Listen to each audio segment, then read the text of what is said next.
It was a chilly Thursday morning in a small town outside Sacramento, California, when police were dispatched to a local diner after reports of an unruly man in a wheelchair causing a scene.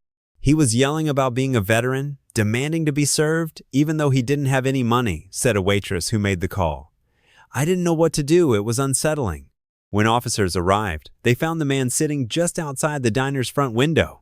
He was hunched over in a battered wheelchair, draped in an old camouflage poncho, mumbling to himself.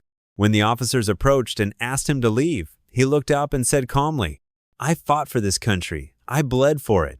You're not going to toss me aside like garbage." They asked for identification. He had none. He gave a name, Harold Thomas, but it didn't appear in any local records. When he refused to leave, the officers, citing disorderly conduct, placed him under arrest. His hands were gently cuffed, and he was lifted, wheelchair and all, into the back of a cruiser. What happened next caught everyone, including the police, completely off guard. Back at the station, Officer Linda McGrath decided to run his name through the Department of Veterans Affairs database, just in case. She didn't expect to find anything, but within seconds, the screen lit up. Staff Sergeant Harold Hal Thomas, U.S. Army, retired. 3 tours in Vietnam, Bronze Star with Valor, Purple Heart, declared missing in 1981, presumed dead in 1993. He wasn't just a veteran, he was a war hero. A silence fell over the station. News spread quickly. The arrest report was pulled. Charges were dismissed. The police chief himself apologized, shaking Harold's hand with visible shame and awe. When asked why he disappeared, Harold explained, after returning home from the war, he struggled with severe PTSD. He lost his job, his home, and eventually the will to seek help. He wandered from town to town, sleeping in shelters, always just surviving. I didn't want medals. I didn't want praise, he said. I just wanted to be left alone. But sometimes, you get too alone. Once the truth came out, the community responded with overwhelming support. Veterans groups rallied. A GoFundMe campaign raised over $200,000 in just 4 days. A local veteran offered him a room in his home. A nonprofit stepped in to provide medical care, food, and transportation. Harold now lives in a quiet, assisted living facility with other veterans, where he spends his mornings in the garden and his afternoons talking to young soldiers struggling with re-entry into civilian life. His story became a national sensation not because of the arrest, but because of what it revealed. Even the bravest can be forgotten, but they don't have to stay that way. As the days passed, Harold Thomas slowly began to open up not just to the caregivers at the facility, but to the nation that now seemed eager to listen. An interview with a local television station went viral when Harold, wearing a simple blue windbreaker and his old army cap, looked into the camera and said, "I thought I was invisible. I didn't know anyone still cared."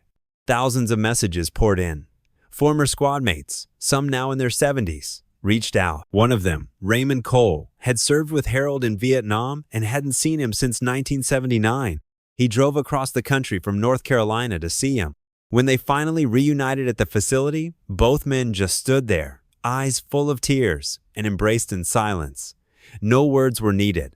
That moment was shared online and it touched millions. But Harold's story didn't just inspire sympathy, it sparked action. Within a month, the town council voted unanimously to fund a new program connecting homeless veterans with housing, medical support, and mental health care. They named it the Thomas Initiative. Meanwhile, Harold, who once avoided people, who spoke only to birds and trees and the occasional kind stranger, started mentoring younger veterans struggling with PTSD. They sat with him under the oak tree outside the facility, where he would quietly tell them stories of the jungle, of fear, of survival, and of hope. "You ain't broken," he'd say. "You're just still carrying the weight. Let someone help you put it down." His words mattered. And slowly, lives began to change. On Memorial Day, just 6 months after his arrest, the mayor invited Harold to speak at the town's annual ceremony. A podium was placed in front of the newly unveiled Veterans Memorial Wall, with a special plaque added for Staff Sergeant Harold Thomas. He didn't speak long. "I'm not a hero," he said, voice wavering. "I'm just lucky to be seen again. But there are more like me out there. Don't wait for a headline to find them." As he wheeled himself off the stage, the crowd, veterans, civilians, children, waving small flags, stood in a long, thundering ovation. That summer, Harold planted a vegetable garden in the facility courtyard. He said it reminded him of the fields back home in Georgia. He tended it every morning, always humming the same old song from the radio back in '68. And when someone asked him what changed the most since his arrest, he smiled and said, "I used to think no one remembered me. Now, I know they never forgot. They just didn't know where to look."